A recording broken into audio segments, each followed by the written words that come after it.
Savita, welcome to Savitha Nisu YouTube channel. ನಾನ್ ನಿಮಗೆ ಇವತ್ತು ತೋರಿಸ್ಕೊಡ್ತಿರ್ತಕ್ಕಂಥ ರೆಸಿಪಿ ಏನಪ್ಪಾ ಅಂದ್ರೆ, ನನಗೆ ತಿಂಡಿನೂ ಆಗ್ಬೇಕು ಮತ್ತೆ ನಿಮ್ಗೆ ವಿಡಿಯೋನು ಮಾಡಿ ತೋರಿಸ್ಬೇಕು ಅಂತ ಹೇಳಿ ನಾನು ಮನೆಯಲ್ಲೇ ಕೆಲವೊಂದು ಐಟಮ್ಗಳು ಮಿಸ್ ಆಗಿದೆ. ಆದ್ರೂ ಅದರಲ್ಲಿ ಸಾಗು ಮಾಡಿ ಪೂರಿ ಮಾಡೋದು ಹೇಗೆ ಅಂತ ಹೇಳ್ಕೊಡ್ತೀನಿ. ಬನ್ನಿ ಹಾಗಾದ್ರೆ ಸಾಗುಗೆ ನಾನೆಲ್ಲ ಏನೆಲ್ಲ ಇಂಗ್ರೀಡಿಯೆಂಟ್ಸ್ ತಗೊಂಡಿದ್ದೀನಿ ಅಂತ ತೋರಿಸ್ತೀನಿ. ಹಾಗೆ ಚಪಾತಿ ಹಿಟ್ಟುನಲ್ಲೇ ಪೂರಿ ಹೇಗ್ ಮಾಡ್ತೀನಿ ಅಂತಾನು ಹೇಳ್ತೀನಿ ನಿಮ್ಗೆ. ಬನ್ನಿ ನೋಡೋಣ. ನಾನು ಇವಾಗ ಸಾಗು ಮಾಡಿ ಪೂರಿ ಮಾಡೋಣ ಅಂತ ಹೇಳಿದ್ನಲ್ಲ ನಿಮಗೆ, ಅದಕ್ಕೆ ಏನೇನೆಲ್ಲ ಇಂಗ್ರೀಡಿಯೆಂಟ್ಸ್ ಎಲ್ಲ ತಗೊಂಡಿದ್ದೀನಿ ಅಂತ ನಾನು ಹೇಳ್ತೀನಿ ನೋಡ್ರಿ. ಮೊದಲಿಗೆ 2 ಸಣ್ಣದು ಈರುಳ್ಳಿ ತಗೊಂಡಿದ್ದೀನಿ, ಒಂದು 5-6 ಮೆಣಸಿನ್ಕಾಯಿ ತಗೊಂಡಿದ್ದೀನಿ ಇದು ಹುರಿದು ಮಸಾಲೆ ರುಬ್ಕೊಳ್ಳೋದಕ್ಕೆ. ಕರಿಬೇವು ಸೊಪ್ಪು ತಗೊಂಡಿದ್ದೀನಿ ಒಂದು 2-3 ಎಸಳು, ಒಂದು 2 ಇಂಚು ಶುಂಠಿ ತಗೊಂಡಿದ್ದೀನಿ, ಒಂದು 2 ಗಡ್ಡೆ ನಾಟಿ ಬೆಳ್ಳುಳ್ಳಿ ತಗೊಂಡಿದ್ದೀನಿ, ಮತ್ತು ರುಬ್ಬೋದಕ್ಕೆ ಕೊತ್ತಂಬರಿ ಸೊಪ್ಪು ತಗೊಂಡಿದ್ದೀನಿ, ಮತ್ತು ಒಂದು ಆಲೂಗಡ್ಡೆನ ತೊಳೆದು ಎಲ್ಲ ಕಟ್ ಮಾಡಿ ಇಟ್ಕೊಂಡಿದ್ದೀನಿ. ಒಂದು 100 ಗ್ರಾಮಷ್ಟು ಬಟಾಣಿ, ಹಸಿ ಬಟಾಣಿ ಕಾಳನ್ನು ತಗೊಂಡಿದ್ದೀನಿ, ಒಂದು 3 ಮೈಸೂರು ಬದನೆಕಾಯಿ ತಗೊಂಡಿದ್ದೀನಿ, ಹಾಗೆ ಒಂದು 3 ಕ್ಯಾರೆಟ್ ತಗೊಂಡಿದ್ದೀನಿ, 4 ಟೊಮೆಟೊ ಹಣ್ಣು ತಗೊಂಡಿದ್ದೀನಿ, ಹಾಗೆ ಸ್ವಲ್ಪ ಒಣ ಕೊಬ್ಬರಿ ತಗೊಂಡಿದ್ದೀನಿ, ಹಸಿ ಕೊಬ್ಬರಿ ಇದನ್ನು ತಗೋಬೋದು.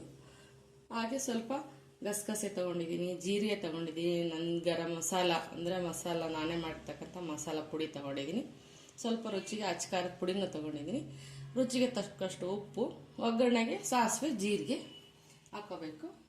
ಇಷ್ಟೆಲ್ಲ ಮಾಡಿಕೊಂಡು ನಾನು ಒಗ್ಗರಣೆ ಮಾಡಿ ಮಸಾಲೆ ಎಲ್ಲ ರುಬ್ಕೊಂಡು ಇವಾಗ ಗ್ರೇವಿ ರೆಡಿ ಮಾಡ್ತೀನಿ. ಹಾಗೆಯೇ 1-2 ಬೌಲು ಚಪಾತಿ ಹಿಟ್ಟು, ನಾನು ಮೈದಾ ಎಲ್ಲ ಯೂಸ್ ಮಾಡೋದಿಲ್ಲ, ನಾನೇ ತೊಳೆದು ಹಾಕ್ಸಿರ್ತಕ್ಕಂಥ ಗೋಧಿ ಹಿಟ್ಟಿಂದಾನೇ ನಾನು ಪ್ರತಿಯೊಂದು ಪದಾರ್ಥನೂ ಮಾಡೋದು. ಮೈದಾ ಆದಷ್ಟು ನಾನು ಬಿಟ್ಬಿಟ್ಟಿದ್ದೀನಿ ಮಾಡೋದನ್ನ, ಏನೋ ಒಮ್ಮೆ 2 ಸರಿ ಅಷ್ಟೇ ವರ್ಷಕ್ಕೆ ಅಷ್ಟು ಬಳಸ್ತೀನಿ, ಕರ್ಗಡ್ ಮಾಡೋದಾದರೆ ಮಾತ್ರ. ಇನ್ನು ಬಾಕಿಗೆಲ್ಲ ನಾನು ಆಟ ಹಿಟ್ಟನ್ನೇ ನಾನು ಬಳಸ್ತೀನಿ, ನಾನೇ ಮಾಡಿಸ್ಕೊಂಡಿರ್ತಕ್ಕಂಥ ಇದು ಗೋಧಿ ಹಿಟ್ಟು, ಅದನ್ನೇ ನಾನು ಪೂರಿಗೂ ಕೂಡ ಕಲಿಸ್ಕೊತೀನಿ. ಅದಕ್ಕೆ ರುಚಿಗೆ ಉಪ್ಪು, ಕಾಯಿಸಿರ್ತಕ್ಕಂಥ ಎಣ್ಣೆ ಆಲ್ರೆಡಿ ಹಾಕ್ಬಿಟ್ಟಿದ್ದೀನಿ ನಾನು. ಆ ಎಣ್ಣೆ ಹಾಕ್ಕೊಂಡು ಸಾಫ್ಟಾಗಿ ಹಿಟ್ಟು ಕಲಸಿ 1 ಗಂಟೆ ಅದನ್ನು ನಾನು ನೆನೆಯೋದಕ್ಕೆ ಬಿಡ್ತೀನಿ. ಆಮೇಲೆ ಇದೆಲ್ಲನೂ ಮಾಡೋದನ್ನು ನಿಮಗೆ ತೋರಿಸ್ತೀನಿ. ನಾನು ಸಾಗುಗೆ ಇವಾಗ ಸ್ವಲ್ಪ ಹಸಿಮೆಣಸಿನ್ಕಾಯಿ, ಈರುಳ್ಳಿ ಎಲ್ಲ ಸ್ವಲ್ಪ ಫ್ರೈ ಮಾಡ್ಕೊಳ್ತೀನಿ ಗ್ರೇವಿ ತಯಾರಿಸ್ಕೊಳ್ಳೋಕ್ಕೆ. ಇವನ್ನೆಲ್ಲ ಹುರ್ಕೊಂಡು ನಾನು ಮಿಕ್ಸಿಗೆ ಗ್ರೈಂಡ್ ಮಾಡ್ಕೊಂಡು ಸ್ವಲ್ಪ ಗ್ರೇವಿನ ರುಬ್ಕೊತೀನಿ. ಹಾಗಾಗಿ ಹಸಿಮೆಣಸಿನ್ಕಾಯಿನ ರುಬ್ತಾ ಇದ್ದೀನಿ. ನಾನು ಮನೆಯಲ್ಲೇ ಇರತಕ್ಕಂಥ ತರಕಾರಿಗಳಲ್ಲೆಲ್ಲ ನಾನು ಈ ಥರ ವೆರೈಟಿಯಾಗಿ ಮಾಡೋಕ್ಕೆ ಇಷ್ಟಪಡ್ತೀನಿ. ನೋಡ್ರಿ, ಇವತ್ತು ನನಗೆ ಬೀನ್ಸ್ ಸಿಗಲಿಲ್ಲ, ಖಾಲಿಯಾಗಿತ್ತು. ನಮ್ಮ ಮನೆ ಹತ್ರದಲ್ಲಿ ಯಾವ ಮಾರ್ಕೆಟ್ ಇಲ್ಲ ಬೇಗ ತಗೊಂಬರ್ಬೇಕು ಅಂದರೆ, ಹಾಗಾಗಿ ಬೇರೆ ತರಕಾರಿಗಳೆಲ್ಲ ತುಂಬಾ ಇತ್ತು. ಹಾಗಾಗಿ ಅದು ಒಂದು ಸ್ಕಿಪ್ ಆಗಿದೆ ನನ್ನ ಇದರಲ್ಲಿ. ಬೀನ್ಸ್ ಒಂದಿಲ್ಲ, ಬೀನ್ಸ್ ಕೂಡ ಇದ್ದರೆ ಹಾಕ್ಕೋಬೋದು, ಹೂಕೋಸಿದ್ರೆ ಹಾಕ್ಕೋಬೋದು. ನಾನು ಇರೋ ತರಕಾರಿನಲ್ಲೇ ಯೂಸ್ ಮಾಡಿಕೊಂಡು ಸಾಗು ಮಾಡ್ತಾಯಿದ್ದೀನಿ. ಹಾಗೆ ಕಸದಲ್ಲಿ ರಸ ಮಾಡೋ ಅಂತೇಳಿ ಏನಿರುತ್ತೋ ಅದರಲ್ಲಿ ಹೆಣ್ಮಕ್ಳು ಒಂದಿನದ ಕೆಲಸ ಅಲ್ಲ, ದಿನ ಇದ್ದದ್ದೇ ಇದು ಅಡುಗೆ ತಿಂಡಿ ಊಟ ಅಂತ. ಮನೇಲಿರೋದ್ರಲ್ಲೇ ನಾವು ವೆರೈಟಿಯಾಗಿ ಮಾಡ್ಕೋಬೇಕು, ಅದನ್ನ ಅಭ್ಯಾಸನೂ ಕೂಡ ಮಾಡ್ಕೋಬೇಕು. ಇಂಥದ್ದೇ ಬೇಕು ಇಂಥದಕ್ಕೆ ಅಂತೇಳಿದರೆ ಅಷ್ಟು ಬೇಗ ನಮಗೆ ಎಡ್ಕಲ್ಲ ಸಿಗೋದಿಲ್ಲ. ಹಾಗಾಗಿ ಇರೋದ್ರಲ್ಲೇ ಮಾಡಿ ನಾವು ರೊಟ್ಟಿ ಕೊಡ್ಕೋಬೇಕು, ಅದನ್ನೇ ಚೆನ್ನಾಗಿ ಮಾಡ್ಕೊಂಡು ತಿನ್ನಬೇಕು ಅನ್ನೋದು ಒಂದು ಇದಿರುತ್ತೆ. ಹಾಗಾಗಿ ನಾನು ಬೀನ್ಸ್ ಇಲ್ಲ, ನಂದು ಇವತ್ತು ಸಾಗು ಅಲ್ಲಿ ಮೇನು ಬೇಕಿತ್ತದು. ಇಷ್ಟು ತರಕಾರಿ ಒಳಗೇ ನಾನು ನಮಗೆ ಸಾಗು ಮಾಡಿ ತೋರಿಸ್ತೀನಿ. ಫ್ರೈ ಮಾಡಿಕೊಂಡೆ ನಂತರ ಶುಂಠಿ ಹಾಕ್ಕೊಳ್ತೀನಿ, ಬೆಳ್ಳುಳ್ಳಿ ಶುಂಠಿನೂ ಸ್ವಲ್ಪ ಫ್ರೈ ಮಾಡ್ಕೊತೀನಿ, ಸ್ವಲ್ಪ ಕರಿಬೇವು ಸೊಪ್ಪು ಕೂಡ ಫ್ರೈ ಮಾಡ್ಕೊಳ್ತೀನಿ. ಅದ್ರ ಜೊತೆಗೆ ಗ್ರೇವಿ ಒದಗೋಕ್ಕೋಸ್ಕರ ಇದನ್ನೆಲ್ಲನೂ ನಾನು ಹಾಕ್ಕೊತೀನಿ. ಹಾಗೆ ಒಂದೇ ಟೊಮೆಟೊ ಹಣ್ಣು ಕೂಡ ಬಿಸಿ ಮಾಡ್ಕೊತೀನಿ. ಅದ್ರ ಜೊತೆಗೆ ಹಾಕ್ಕೊಂಡು ಒಗ್ಗರಣೆಗೆ ಒಂದು ಸ್ವಲ್ಪ ಹಾಕ್ತೀನಿ. ಹಾಗೆಯೇ ಹಸಿ ಕಾಯಿ ತುರಿ, ನನಗೆ ಒಣ ಕೊಬ್ಬರಿ ತುರಿಯಿಟ್ಟಿದ್ದು ತುಂಬಾ ಇತ್ತಲ್ಲ, ಹಾಗಾಗಿ ಅದನ್ನೇ ಯೂಸ್ ಮಾಡ್ತಾ ಇದ್ದೀನಿ. ನಾನು ಸಂಕ್ರಾಂತಿ ಹಬ್ಬದಲ್ಲಿ ಎಲ್ಲ ನಾನು ಮೇಲಿಂದ ರ್ಯಾಪರ್ ಎಲ್ಲ ತೆಗೆದಿದ್ನಲ್ಲ ಕೊಬ್ಬರಿದು, ಅದೆಲ್ಲ ತುಂಬಾ ಇತ್ತು. ಹಾಗಾಗಿ ಇದು ಗ್ರೇವಿಗಳಿಗೆಲ್ಲನ ಮಿಕ್ಸ್ ಮಾಡೋದಕ್ಕೆ ನಾನು ಯೂಸ್ ಮಾಡ್ಕೊತೀನಿ. ಹಾಗೆ ಕೊಬ್ಬರಿನೂ ಕೂಡ ಹಾಕ್ಕೊಂಡು ಬಿಸಿ ಮಾಡ್ಕೊತೀನಿ. ಇವಾಗ ಇದನ್ನು ಮಿಕ್ಸಿ ಜಾರ್ಗೆ ಹಾಕ್ಕೊಂಡು ಗ್ರೈಂಡ್ ಮಾಡ್ಕೊಳ್ಳೋಣ. ನುಣ್ಣಗೆ ಮಾಡ್ಕೋಬೇಕು. ಜಾರ್ಗೆ ಹಾಕ್ಕೊಳ್ತಾ ಇದ್ದೀನಿ ಇದನ್ನೆಲ್ಲ. ನಾನು ಹುಣಸೆಹಣ್ಣು ಬಳಸಲ್ಲ ಇದಕ್ಕೆ, ಹಾಗಾಗಿ ಟೊಮೆಟೊ ಹಣ್ಣು ಸ್ವಲ್ಪ ಜಾಸ್ತಿನೇ ತೊಗೊಂಡಿದ್ದೀನಿ ನಾನು.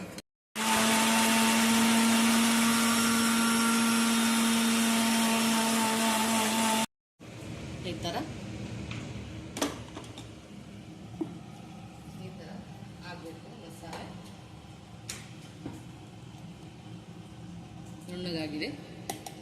ಕೊಬ್ಬರಿಗೆಲ್ಲ ಇದೆಯಲ್ಲ ಇದು ಈ ಥರ ಕಾಣಿಸ್ತಾ ಇದೆ ನೋಡ್ರಿ, ಅದ್ರದ್ದೆಲ್ಲ ಮೇಲ್ಗಡೆ ಹಾಕ್ಬಾರ್ದು, ನಡೆಯುತ್ತೆ.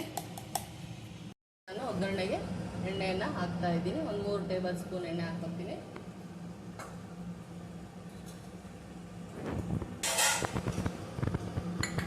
ಒಗ್ಗರಣೆಗೆ ಸಾಸಿವೆ ಜೀರಿಗೆನ ಹಾಕ್ಕೊತೀನಿ.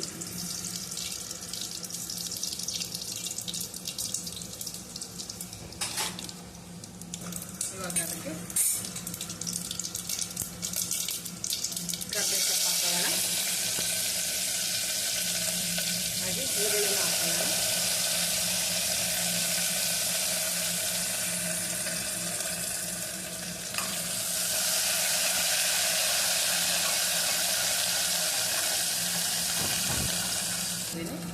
ಕ್ಯಾರೆಟನ್ನು ಹಾಕೋಣ.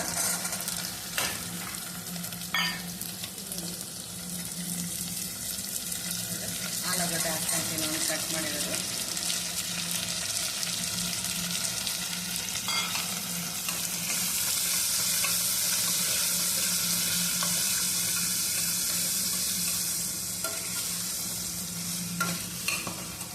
ಬಟಾಣಿ ಕಾಳು ಕೂಡ ಹಾಕ್ತಾ ಇದ್ದೀನಿ.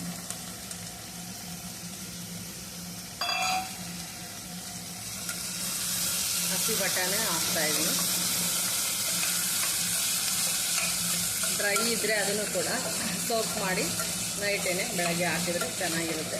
ಈಗ ಹಸಿ ಬಟಾಣಿ ಸಿಗೋದ್ರಿಂದ ಹಸಿ ಬಟಾಣಿನೇ ಹಾಕ್ತೀವಿ ನಾನು. ಹಾಗೆ ಮೈಸೂರು ಬದನೆಕಾಯಿ ಇತ್ತು, ಅದನ್ನು ಕೂಡ ಯೂಸ್ ಮಾಡ್ತಾ ಇದ್ದೀನಿ.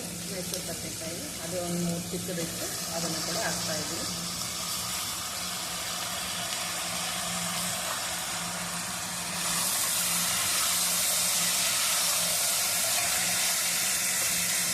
ಟೊಮೆಟೊ ಸ್ವಲ್ಪ ರುಬ್ಬೋದಕ್ಕೆ ಮತ್ತು ಒಗ್ಗರಣೆ ಹಾಕೊಂಡು ಹಾಕ್ತಾ ಇದ್ದೀನಿ.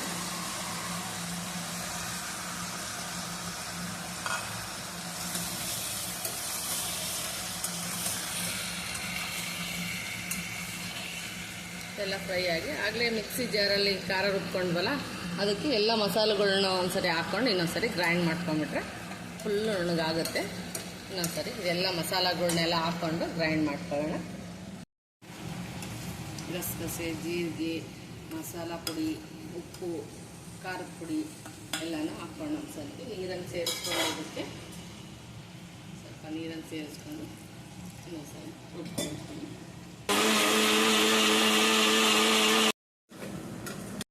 ಕೂಡ ಒಗ್ಗರಣೆ ಹಾಕ್ತೀನಿ, ಯಾಕೆಂದರೆ ಬದನೆಕಾಯಿ ಹಾಕಿರೋದ್ರಿಂದ ಉಪ್ಪು ಅರಿಶಿನ ಕೂಡ ಹಾಕ್ಕೊಂಡೆ ನಾವು ಬದನೆಕಾಯಿ ಹಾಕಿದಾಗ ಯಾವಾಗಲೇ ಹಾಕಿದ್ವಿ. ಸ್ವಲ್ಪ ಅರಿಶಿನ ಉಪ್ಪನ್ನು ಸೇರಿಸಿದ್ರೆ ಅವು ಕನಿ ಬರೋದಿಲ್ಲ, ಅಂದರೆ ಕಪ್ಪಾಗೋದಿಲ್ಲ ಸ್ವಲ್ಪ. ಆಮೇಲೆ ರುಚಿಗೆ ನಾವು ಜಾರಿಗೆ ಆಲ್ರೆಡಿ ಹಾಕಿದ್ವಿ ಮಸಾಲೆ ಜೊತೆಗೆ ಉಪ್ಪು. ಇದು ಒಗ್ಗರಣೆಗೆ ಒಂದು ಸ್ವಲ್ಪ ಚಿಟಿಕೆ ಉಪ್ಪನ್ನು ಹಾಕ್ಕೊಂಡು ಸ್ವಲ್ಪ ಫ್ರೈ ಮಾಡ್ಕೊಳ್ತೀನಿ. ಬದನೆಕಾಯಿ ಇರೋದ್ರಿಂದ ಹಾಕ್ತಿದ್ರೆ ಕಪ್ಪಾಗಿಬಿಡುತ್ತೆ ಅದು ಬದನೆಕಾಯಿ. ಇವಾಗ ಸ್ವಲ್ಪ ಇದು ಫ್ರೈ ಆಯಿತು. ಇವಾಗ ಹಾಕಿರೋ ಮಸಾಲೆಗಳನ್ನೆಲ್ಲನೂ ರುಬ್ಬಿದ್ದೀನಲ್ಲ ಅದನ್ನೆಲ್ಲನೂ ಇದಕ್ಕೆ ಹಾಕ್ಬಿಟ್ಟು 1-2 ಕುಕ್ ಕೂಗ್ಸೋಣ. ಸ್ವಲ್ಪ ಸಾಫ್ಟಾಗಿ ಇರಲಿ. ತರಕಾರಿ ಗಟ್ಟಿ ಬೇಕು ಅನ್ನೋರು 1 ಕುಕ್ ಹೋಗಿಸ್ಕೋಬೇಕು. ನಾವು 2 ಕುಕ್ ಹೋಗಿಸ್ಕೊತೀವಿ ಸ್ವಲ್ಪ ಸಾಫ್ಟಾಗಿ ಇರಬೇಕು ಅಂತ. ಅದಕ್ಕೆ ನಾನು ರುಬ್ಬಿದ ಮಸಾಲೆನ ಇದಕ್ಕೆ ಸೇರಿಸ್ಕೊತಾ ಇದ್ದೀನಿ.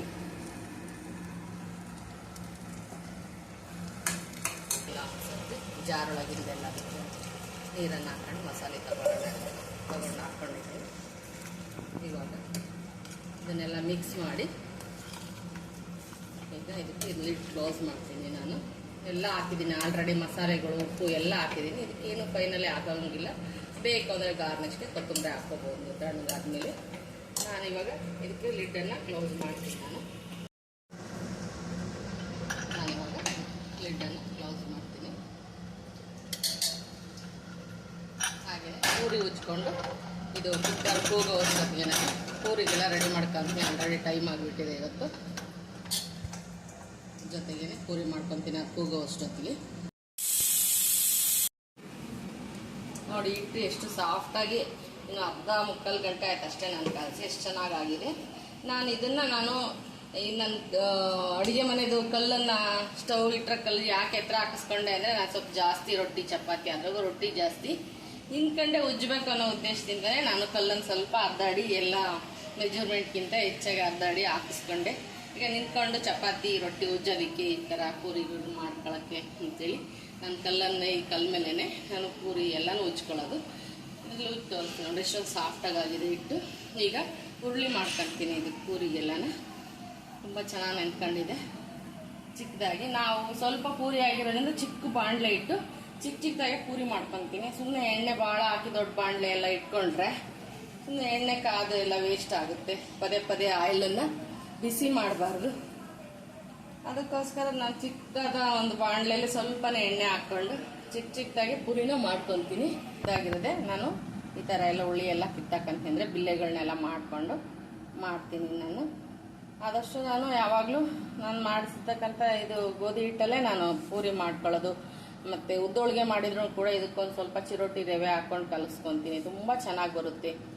ಅದನ್ನು ಕೂಡ ನಾನು ಮೈದಾ ಬಳಸೋದಿಲ್ಲ. ಈ ಥರ ಗೋಧಿ ಹಿಟ್ಟಲ್ಲೇ ನಾನು ಬಳಸ್ಕೊತೀನಿ. ಎಲ್ಲ ವಾಶ್ ಮಾಡ್ಕೊಂಡು ಕಲ್ಲನ್ನು ನೀಟಾಗಿ ಪ್ರಿಪೇರ್ ಮಾಡ್ಕೊಂಡಿದ್ದೀನಿ ಪೂರಿ ಮಾಡೋದಕ್ಕೆ ಅಂತ. ಚಿಕ್ಕದಾಗಿ ಮಾಡ್ತೀನಿ. ಹಾಗೆಯೇ ನಾನು ಚಿಕ್ಕ ಬಾಣಲಿನ ಇಟ್ಕೊಂಡಿದ್ದೀನಿ. ಸಾಕು ಇಷ್ಟು ಎಣ್ಣೆ. ತುಂಬ ಎಣ್ಣೆ ಹಾಕ್ಕೊಂಡು ಅದು ಮತ್ತೆ ಕಾದು ಮತ್ತು ಪದೇ ಪದೇ ನಾವು ಅಡುಗೆಗೆ ಬಳಸಿದ್ರೆ ಚೆನ್ನಾಗಿರೋದಿಲ್ಲ. ನಾನು ಮಾಡೋದು ಸ್ವಲ್ಪನೇ, ನಾವು ಮೂವರಿಗೋಸ್ಕರ ಪೂರಿ ಮಾಡ್ಕೊತೀನಿ. ಹಂಗಾಗಿ ಸಣ್ಣ ಬಾಣಲೆ ಇಟ್ಟು ಸ್ವಲ್ಪನೇ ಎಣ್ಣೆ ಹಾಕ್ಕೊಂಡಿದ್ದೀನಿ. ಬೇಕು ಕಮ್ಮಿ ಆಯಿತು ಅಂದರೆ ನೆಕ್ಸ್ಟ್ ಇನ್ನೊಂದು ಸ್ವಲ್ಪ ಹಾಕ್ಕೊತೀನಿ. ಈಗ ಸದ್ಯಕ್ಕೆ ಸ್ವಲ್ಪ ಹಾಕ್ಕೊಂಡಿದ್ದೀನಿ. ಇವಾಗ ನಾನು ಪೂರಿ ಉಜ್ಜಿ ಕರಿಯೋಣ ಬನ್ನಿ.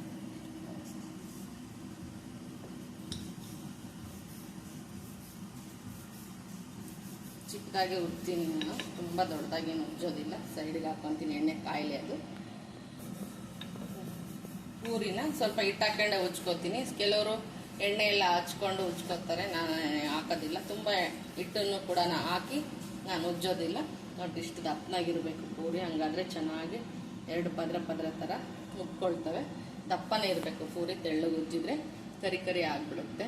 ರೋಸ್ಟ್ ಆದ ತಕ್ಷಣ ಸ್ವಲ್ಪ ದಪ್ಪವಾಗೇ ಉಜ್ಕೋತೀನಿ. ಮತ್ತು ಬಾಣಲೆಗೆ ಸರಿಯಾಗಿ ಚಿಕ್ಕದಾಗೆ ಉಜ್ಕೊತೀನಿ, ದೊಡ್ಡದಾಗಿ ಉಜ್ಕೊಳ್ಳೋದು. ತುಂಬ ಜನ ಇದ್ದಾಗ ದೊಡ್ಡ ಬಾಣಲೆ ಇಟ್ಟರೆ ದೊಡ್ಡದಾಗೆ ಪೂರಿನ ನಾನು ಮಾಡ್ತೀನಿ. ಸೊ ಎಣ್ಣೆ ಸುಮ್ಮನೆ ವೇಸ್ಟ್ ಆಗುತ್ತೆ ತುಂಬ. ಅದು ಕಾದು ಕಂದುತ್ತೆ ಎಣ್ಣೆ, ಅಷ್ಟು ರುಚಿನೂ ಕೊಡೋದಿಲ್ಲ. ಮತ್ತು ಅದನ್ನು ಜಾಸ್ತಿ ತಿನ್ನಲೂಬಾರ್ದು ಅಂತೇಳಿ ಬಿಟ್ಟು ನಾನು ಚಿಕ್ಕವೇ ಪೂರಿನ ಮಾಡ್ತಾಯಿದ್ದೀನಿ. ಇವಾಗ ಬನ್ನಿ ಎಣ್ಣೆ ಕಾದಿದ್ದೀನಿ ನೋಡೋಣ. ಸ್ವಲ್ಪ ಹಿಟ್ಟು ಹಾಕಿ ನೋಡ್ತೀನಿ ನಾನು ಫಸ್ಟು.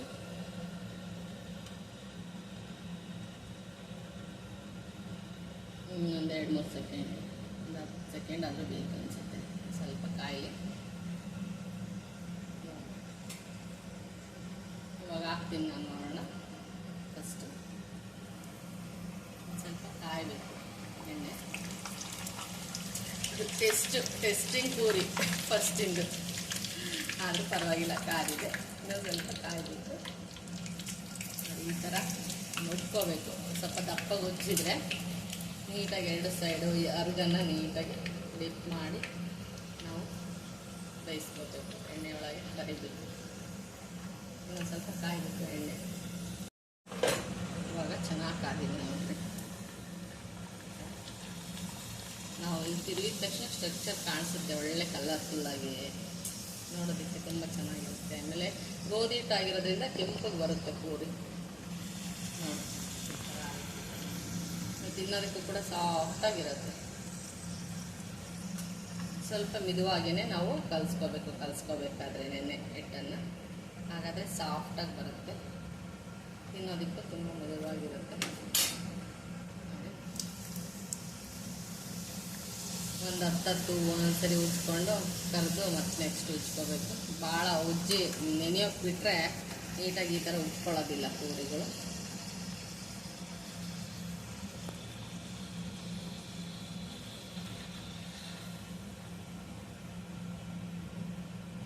ಈಗ ನನ್ನ ಪೂರಿ ಮತ್ತು ಸಾಗು ಎಲ್ಲ ರೆಡಿ. ನಮ್ಮ ಮನೆಯವ್ರಿಗೆ ಇವಾಗ ನಾನು ರೆಡಿ ಮಾಡಿ ಬೇಗ ಕಳಿಸ್ಬೇಕು. ಆಗಿದೆ ಆಗಲೇ. ಸ್ವಲ್ಪ ಉಜ್ಕೊಂಡು ಅವ್ರಿಗೆ ಕಳಿಸ್ಬಿಟ್ಟು ಮಿಕ್ಕಿ ಕೆಲಸ ನಿಧಾನವಾಗಿ ಮಾಡ್ಕೊತೀನಿ.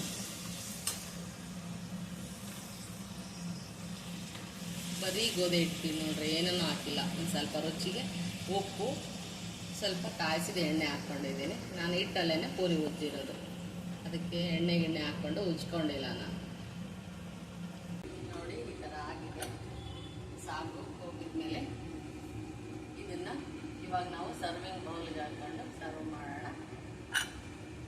ಫೈನಲಿ ಪೂರಿ ಮಾಡಿದ್ದು ಮುಗಿದ್ದು. ನಮ್ಗೆಲ್ರಿಗೂ ಆಗೋಷ್ಟು ಪೂರಿ ಮಾಡಿಕೊಂಡೆ. ಇವಾಗ ನಾವು ಫ್ರೆಶ್ ಆಗಿ ಎಲ್ಲನ ಟಿಫನ್ ಮಾಡಬೇಕು.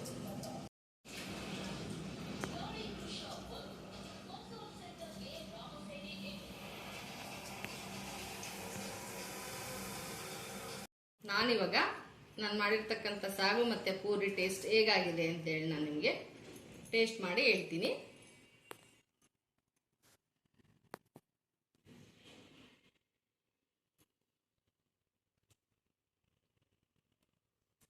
ತುಂಬ ಚೆನ್ನಾಗಿ ಬಂದಿದೆ. ನೀವು ಕೂಡ ಮಾಡ್ಕೊಳ್ಳಿ. ನಿಮಗೆ ಬರಲ್ಲ ಅಂತಲ್ಲ, ಬರುತ್ತೆ. ಆದರೆ ನಮ್ಮ ಸ್ಟೈಲಲ್ಲಿ ನಾನು ತೋರಿಸಿದ್ದೀನಿ. ತಿನ್ಕೊಡಿ ಎಲ್ಲನೂ ಮಾಡಿಕೊಂಡು. ಹೇಗಿದೆ ಅಂತ ಟೇಸ್ಟು ನನಗೂ ಹೇಳಿ. ಮನೇಲಿ ಇರೋದ್ರಲ್ಲೇ ಯೂಸ್ ಮಾಡಿಕೊಂಡು ಸಾಗು ಮಾಡಿದ್ದೀನಿ ನಾನು. ನೀವು ಹಾಗೆ ಮಾಡಿ. ಕಸದಿಂದ ರಸ ಮಾಡಬೇಕು ಹೆಣ್ಮಕ್ಳು ಅಂತ ಹೇಳ್ತೀವಲ್ಲ, ಹಾಗೆ ಇರೋ ವಸ್ತುನಲ್ಲೇ ನಾವು ಅವತ್ತಿನ ದಿನದಲ್ಲಿ ಏನೆಲ್ಲ ವೆರೈಟಿಯಾಗಿ ಮಾಡ್ಕೋಬೋದು ಅಂತೇಳಿ ನಿಮಗೆ ಹೇಳಿದೆ ನಾನಷ್ಟೇ.